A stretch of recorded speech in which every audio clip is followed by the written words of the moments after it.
નમસ્કાર દર્શક મિત્રો, પોલીસ ફોકસ ન્યૂઝ ચેનલમાં આપનું હાર્દિક સ્વાગત છે। હવે એક નજર આજના મુખ્ય સમાચાર પર।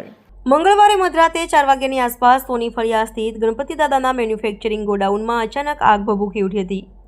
તે સમયે ત્યાંથી પસાર થઈ રહેલા મુસ્લિમ યુવાનો હસાન અશરફ, અબ્દુલ હસીફ મલેક, મુઆવિયા શેખ, અબરાર પઠાણ, મુહમ્મદ અશરફ, હાઝિક અશરફ તરત જ ફાયર અને પોલીસને કોલ કરીને સ્થળ પર આગને લપેટો નજીક જ પડેલી ઓટો રિક્ષા તેમજ ટેમ્પોને સાઈડ પર કરી દીધા હતા, જેનાથી બંને વાહનો આગની લપેટથી બચી ગયા હતા।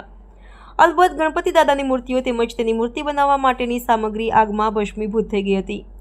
કોલ મળતાની સાથે જ ફાયરના લાશ્કરો ઘટના સ્થળે જવા રવાના થયા હતા, જેમને સ્થળ સુધી પહોંચાડવામાં પણ મુસ્લિમ યુવાઓએ મદદ કરી હતી।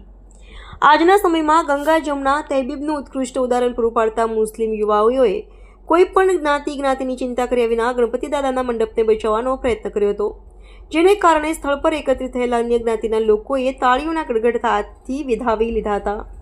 ફાયરના આવ્યા પછી બંને યુવાઓને પોલીસ તેમજ ફાયરના લાશ્કરોએ અભિનંદન પાઠવવા સાથે શેરી માટે રવાના કર્યા હતા। ઉલ્લેખનીય છે કે આ યુવાનો રમઝાન મહિનામાં આખા મહિનાના રોઝા કરે છે। મિત્રો, આવા જ અવનવા સમાચાર જાણવા માટે અમારી ચેનલને લાઈક કરો, સબસ્ક્રાઇબ કરો અને બેલ આઇકોન પર પ્રેસ કરો, જેથી અમારી ન્યૂઝની બધી જ અપડેટ આપને મળતી રહે।